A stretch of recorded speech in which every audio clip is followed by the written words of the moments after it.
आप देख रहे हैं सौगंध टीवी, सौगंध वतन की। हमने कभी कांग्रेस के अलावा दूसरा राज देखा नहीं था पूर्ण बहुमत वाला। तो जब इनको वो सत्ता दी, हम भी एक्साइटेड थे, हमने वो मतलब सपोर्ट किया।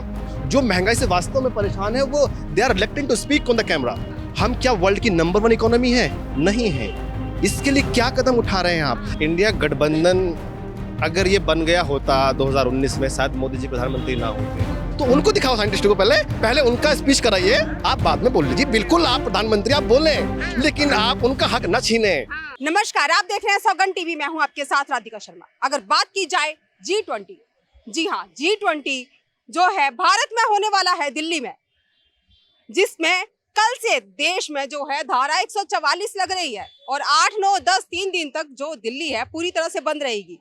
तो आइए चर्चा कर लेते हैं सफाई को लेकर और सारी चीजों को लेकर। जितनी जल्दी दिल्ली साफ हुई है, क्या लगता है दिल्ली इतनी साफ पहले कभी थी जो अब देखने को मिलती है? क्या कहेंगे सर? मैडम, आपने बोला कि सिर्फ 48 आवर में दिल्ली साफ हुई। दिल्ली साफ तो मैं देख रहा हूँ कंटिन्यू हो रहा है, कई दिनों से हो रहा है। मैं तो रोज आता हूँ, सुबह आता हूँ, शाम को घर जाता हूँ और कंटिन्यू में देख रहा हूँ। जिस तरह से इस टाइम G20 जो होने वाला है उसकी वजह से जितनी दिल्ली साफ है, कितनी दिल्ली साफ सफाई होना और अलग एक्स्ट्रा एक्टिविटी करना, ये दो तरह की बात है। सफाई रोज होती थी, हाँ एक्स्ट्रा एक्टिविटी हुआ है। कुछ गमले टेम्पोररी बेस पे लगाए गए हैं, बाद में हटा दिए जाएंगे। बिल्कुल हटा दिए जाएंगे। वो G20 के बाद वो ऐसे सूखे पड़े मिलेंगे, उसका कोई मेंटेनेंस नहीं होगा, ऐसा ही होता है। पूरे देशों से जो हमारे यहाँ डेलीगेशन आ रहा है, क्या लगता है जिस तरह से G20 पहली बार हमारे देश में होने जा रहा है, क्या लगता है कितने गर्व की बात? मैडम, G20 पहली बार हो रहा है, इसके लिए मुझे भी गर्व है, पूरा देश को गर्व है। लेकिन इससे पहले भी बहुत सारे ओकेजन आए जो काफी सारे देशों के डेलीगेट हमारे देश में आए हैं, इससे बड़ी बड़ी घटनाएं हुई। तो इस तरीके से ये प्रोपेगेंडा करना गलत है। हाँ, मुझे गर्व है G20 हो रहा है। G20 भारत में हो रहा है और भारत इसकी मेजबानी करने जा रहा है। तो राष्ट्र के रूप में तो गौरवान्वित है, अच्छी बात है कि एक बहुत ताकतवर एक डेलीगेशन और एक मीटिंग होने जा रही है और हम इसकी मेजबानी कर रहे हैं। लेकिन दुख की बात यह है कि बीजेपी इसको जिस तरह प्रमोट कर रही है, जैसे कि उनका अपना पार्टी का प्रोग्राम हो। अच्छा, ऐसे प्रमोट कर? हाँ, ऐसे नहीं, ये एक सरकारी प्रोग्राम है और पूरा राष्ट्र इसकी मेजबानी कर रहा है। इसको ये तो पूरा देश का को क्रेडिट जाना चाहिए। इसको आप जगह जगह मेट्रो में आप देख रहे हैं, उसको लगाया जा रहा है और बीजेपी की जो अपनी स्कीम्स हैं और उसको भी दिखाया जा रहा है। मुझे दिखाया जा रहा है, क्या लगता है कि जिस तरह से अपनी स्कीम दिखा रहे हैं, क्या वो दिखाना सही है? देखिए, सरकारी पैसे में आप पार्टी का प्रचार करोगे, ये गलत है। आप प्रचार करें, लेकिन पार्टी फंड से करिए ना, आपका जो अलग है। लेकिन आप जब प्रधानमंत्री हैं तो आप किसी पार्टी के नहीं होते हैं, आप पार्टी से ऊपर हो जाते हैं। फिर आप पूरे देश का रिप्रेजेंटेशन करते हैं, फिर आप इक्वलिटी के हिसाब से आपको चलना चाहिए। तो केवल अपनी पार्टी आगे करें आप उस मंच के अलावा जो सरकारी मंच है। आप लाल किला में जैसे बोला हमारे प्रधानमंत्री ने कि 2024 में भी हमारी सरकार बनने, मैं ही आऊंगा, ये पूरा दावा करना, ये आप ऐसा बोल सकते थे कि हमें विश्वास है, इस तरह बोल सकते थे। क्योंकि एक तरह से लोकतांत्रिक जो मूल्य हैं उसको जो प्रिजर्व करना बहुत जरूरी है। तो जो बच्चे पढ़ रहे हैं वो क्या सीख रहे होंगे कि इसका मतलब यही आ जाएंगे, चुनाव होगा कि नहीं होगा मतलब ये आ जाएंगे। आप जब चुनाव होगा तो उस चुनाव की गरिमा बनाने के लिए आपको ये सख्ता लगाना पड़ेगा। अगर आप संभावनाओं का खेल है चुनाव, अगर संभावनाएं खत्म कर देंगे फिर आप चुनाव में क्यों फिर इतना खर्च करोगे आप? तो ये बयान गलत। पार्लियामेंट में जो विपक्ष मुद्दे उठाता है और मोदी जी सवाल पूछता है कि आप मणिपुर पे जवाब दीजिए, आप महंगाई पे जवाब दीजिए, लेकिन आप 2 घंटे सिर्फ कांग्रेस पे तंज कसने पे लग जाते हैं या पॉलिटिकल बयान देते हैं। वो पॉलिटिकल बयान नहीं देना है आपको, वहाँ अकाउंटेबल हैं आप। तो क्या लगता है कहीं ना कहीं जो हमारे प्रधानमंत्री हैं कहीं ना कहीं फेल रहे हैं पूरे देश को संभालने में? हाँ, बहुत मामलों में फेल रहे हैं। जो उनके दावे थे बड़े बड़े 2014 से पहले, जो कांग्रेस पे जो बड़े बड़े आरोप मढ़ दिए गए कि ये भ्रष्टाचारी हैं, इन्होंने कुछ नहीं किया, देश हमारा आज तक विकासशील ही है, हम यही किताबों पढ़ते आ रहे हैं, विकसित नहीं हुआ है, जर्मनी विकसित हो गया, सिंगापुर विकसित हो गया, हम कब होंगे? तो ये बात सुन के हमें अच्छा लगा कि यार बात लगता है कांग्रेस के टाइम में देश ने विकास नहीं किया। बहुत विकास किया कांग्रेस के टाइम में। हम वही तो कह रहे हैं कि जो इन्होंने कांग्रेस के ऊपर आरोप लगाए, क्योंकि ये कभी नहीं देखा था कि कोई पार्टी पूर्ण बहुमत में आ सकती है कांग्रेस के अलावा, और उसको इतनी पावर अगर दे दी जाए शायद हो सकता है, कर सकता है। क्योंकि हमने कभी कांग्रेस के अलावा दूसरा राज देखा नहीं था पूर्ण बहुमत वाला। तो जब इनको वो सत्ता दी, हम भी एक्साइटेड थे, हमने वो मतलब सपोर्ट किया। उसके बाद देखा कि इन्होंने कहा कि बहुत ही महंगाई की मार, अब इस बार मोदी सरकार, तो 60-70 रुपए पेट्रोल हुआ करता था आई थिंक उस टाइम। हमें लगा जनता से बात की जाए ना सर, तो जनता कहती है कोई बात नहीं, थोड़ी सी तो महंगाई बढ़ी है लेकिन चाहिए तो मोदी। कहीं भी बात होती है मोदी, बहुत कम लोग ऐसे होते हैं कि जो कांग्रेस को मांगते हैं जो कहते हैं हम राहुल गांधी को देखना चाहते हैं। तो अगर महंगाई की बात चलती है कि महंगाई बहुत है, तो क्या वजह है फिर भी मोदी की मांग है? देखिए अभी हम जो खड़े हैं कनॉट प्लेस दिल्ली का एक छोटा सा क्षेत्र जगह है। आप ये सोचो कि यहाँ पे 50 लोग कुछ बोल दें और वो पूरे देश के लिए सैंपल साइज बन जाएगा, ये नहीं हो सकता। आप तिरुवनंतपुरम भी तो हमारे देश में है, आप वहाँ, आप त्रिवेंद्रम, आप विशाखापट्टनम, आप उधर आप नागालैंड, आप इधर राजस्थान, इधर जम्मू कश्मीर, इतना बड़ा विशाल देश है। आप केरल इतना बड़ा राज्य जहाँ 20 लोकसभा सीट है, मोदी जी की 0 सीट है। अगर आप केरला में घूमेंगे और वहां तो यही सर्वे आएंगे ना कि बीजेपी की 0 आएगी, 0 आएगी, लेकिन इसका मतलब ये नहीं कि पूरे देश में 0 हो जाएगी बीजेपी। तो आप अगर डेटा पे बात करें, एक इंटेलेक्चुअल बात करें, तो महंगाई से फर्क पड़ा है। एक विशेष वर्ग है जो मुखर होकर मीडिया सामने बोलता है, जो महंगाई से वास्तव में परेशान है, वो they are reluctant to speak on the camera, वो बोल नहीं पाते हैं। लेकिन महंगाई तो असर कर रही है ना। कुछ लोगों को धर्म के नाम से उनको दिमाग में ऐसा कुछ डाल दिया, उनके दिमाग में उनको लगता है कि धर्म खतरे में पड़ गया है, इसलिए महंगाई को बाद में देखेंगे, पहले धर्म बचाएंगे।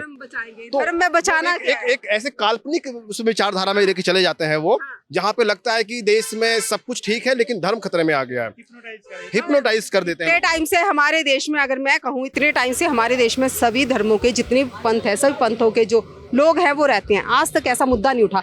ये अब भी ये धर्म का मुद्दा क्यों उठ रहा है? देखो ये इसलिए था कि इनको एक्सपीरियंस था नहीं, इनको लगा कि ये क्लास में टॉप करना आसान बात है। क्या भाई टॉप करने के लिए पढ़ना पड़ता है, आप होमवर्क करें, होम स्टडी करें, ये तो करना पड़ेगा।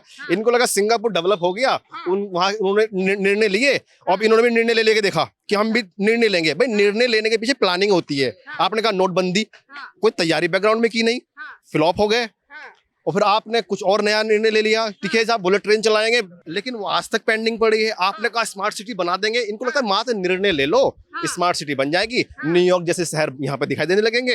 अरे भाई उसके पीछे बजट चाहिए, उसके पीछे इंजीनियरिंग चाहिए, उसके पीछे वेल प्लानिंग चाहिए। अगर बात की जाए भारत में जिस तरह से बेरोजगारी है, या जिस तरह से देखा जाता है जगह जगह लाइटों पे भिखारी, निम्न तबके के लोग भीख मांगते फिर, क्या लगता है कि जो भारत है और देश की तरह बन सकता है?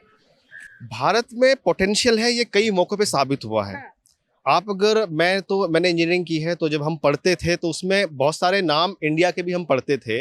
विज्ञान, भौतिक विज्ञान में भारत का रोल रहा है, केमिस्ट्री में भारत का रोल रहा है, मैथमेटिक्स में रहा है। और अगर आप हमारे इसरो की जो कीर्तिमान रचे हैं हमारे इसरो ने, और उसमें चंद्रयान 3 अभी ताज़ा उदाहरण है, तो वहाँ हमारे इंजीनियर्स ने ये दिखा दिया है कि इंडिया के अंदर वो पोटेंशियल है, कर सकते हैं। और तमाम बड़ी बड़ी जो मल्टीनेशनल कंपनियां हैं, उनके सीईओ जो हैं वो इंडिया के हैं, जैसे गूगल है, माइक्रोसॉफ्ट, बहुत सारे ऐसे हैं कि वो इंडिया के सीईओ हैं। यानी इंडिया का जो टैलेंट है वर्ल्ड उसका यूज कर रहा है।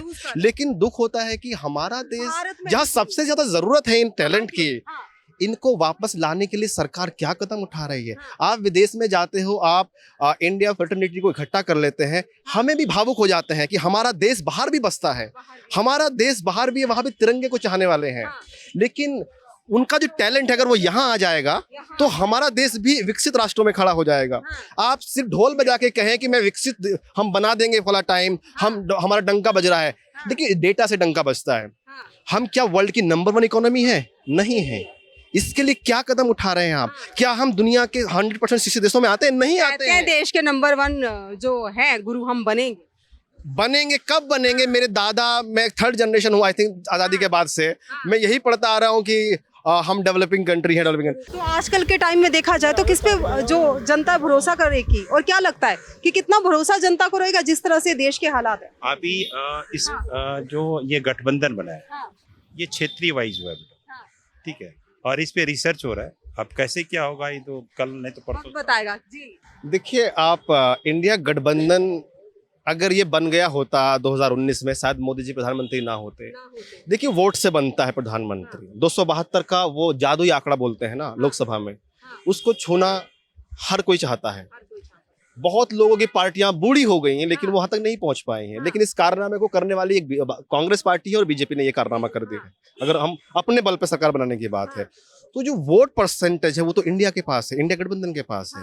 तो मुझे ऐसा लगता है पर्सनली कि जिन लोगों ने फुल को वोट बटन दबाया होगा 2019 में, अगर वापस भी वही लोग सेम बटन दबा दें, शायद जब भी भाजपा नहीं आएगी, क्योंकि जो उधर बिखरा हुआ वोट था वो एक निशान पे पड़ने जा रहा है आई थिंक, क्योंकि एक उनका कोई पॉलिटिकल पार्टी का झंडा। हाँ मुझे ऐसा लगता है 99% मुझे लगता है कि इंडिया गठबंधन सरकार बनाने जा रहा है।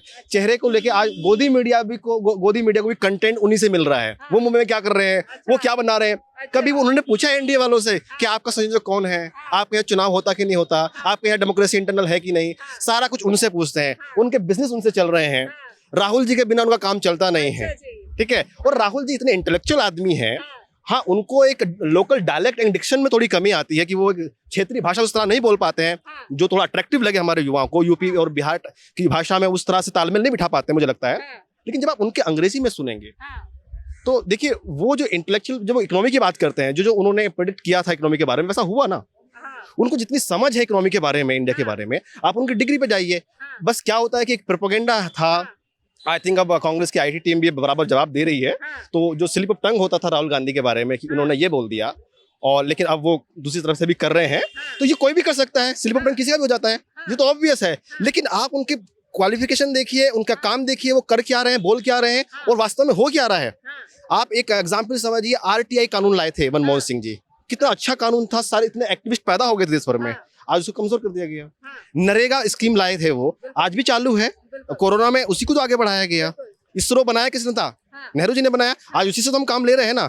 ये दिल्ली में जो एयरपोर्ट है, इंदिरा गांधी इंटरनेशनल एयरपोर्ट, कहाँ से आया ये दिल्ली के फ्लाईओवर कहाँ से आ गए, ये दिल्ली का एम्स कहाँ से? कांग्रेस का क्या विकास? हाँ, लेकिन आप ये कह देना कि पिछले लोगों ने कुछ नहीं किया, ये अनैतिकता है, ये गलत है, ये नैतिक मूल्यों के खिलाफ है। लोकतंत्र है, आप अलग अलग पार्टी को लाए। लोकतंत्र खुद चुना कांग्रेस ने। वो चाहते तो वो भी डिक्टेटरशिप की तरफ जा सकते थे। जब 400 प्लस का मैंडेट था उनके पास, जब कोई सामने विरोधी भी नहीं हुआ करता था, उन्होंने फिर भी जनता को अधिकार दिए कि हम we want to be a democratic country. और उन्होंने जनता को स्ट्रेंथन किया, उनको पावर दिया और अमीर गरीब को इक्वल पावर दिया। बहुत लोग बोल रहे थे कि सबको बराबर पावर मत दो, लेकिन उनको क्या पता था कल एक दिन ये धर्म के नाम पर हिप्नोटाइज हो सकते हैं, बदल सकते हैं और ये मुद्दे भूल सकते हैं। कभी हमने ऐसे भारत की कल्पना नहीं की थी जिस तरह से आज हो गया। हमने एक ऐसे भारत की कल्पना की थी जहाँ शिक्षित लोग हों, जो डेटा पे बात करें। आज जब इसरो में जब हमारा चंद्रयान 3 लॉन्च हो रहा था, पहले क्या होता था, एक साइड में वो दिखाते थे रॉकेट, मतलब रॉकेट दिखता था, दूसरी साइड में हमारा जो ऑडिटोरियम होता है, साइंटिस्ट बैठे होते थे, वो पहली बार हो रहा है कि वहाँ पे मोदी जी को दिखा रहे हैं। ये क्या हो रहा है? साइंटिस्टों का मनोबल कम हो रहा है ना। तो उनको दिखाओ साइंटिस्टों को, पहले उनका स्पीच कराइए। 10 मिनट ले, 20 मिनट, जितना चाहे वो बोले। आप बाद में बोल लीजिए, बिल्कुल आप प्रधानमंत्री आप बोले, लेकिन आप उनका हक न छीने। अमित शाह के शब्दों में इसको क्रोनोलॉजी और राहुल गांधी के शब्दों में ये नैरेटिव। और ये बीजेपी का G20 नहीं है, पूरे हिंदुस्तान का G20 है। पूरे हिंदुस्तान का G20 है, बीजेपी का G20 नहीं है। कहना है जिस तरह से मोदी हर बात का श्रेय खुद को देते हैं, जो करता है उसको श्रेय नहीं दिया जाता। क्या ये सच है? आपकी राय क्या है? अपनी राय हमारे साथ जरूर साझा करें। इन्हीं सब खबरों के लिए जुड़े रहिए हमारे साथ, देखते रहिए सौगंध टीवी। कैमरामैन अंकित के साथ राधिका शर्मा। आप देख रहे हैं सौगंध टीवी, सौगंध वतन की।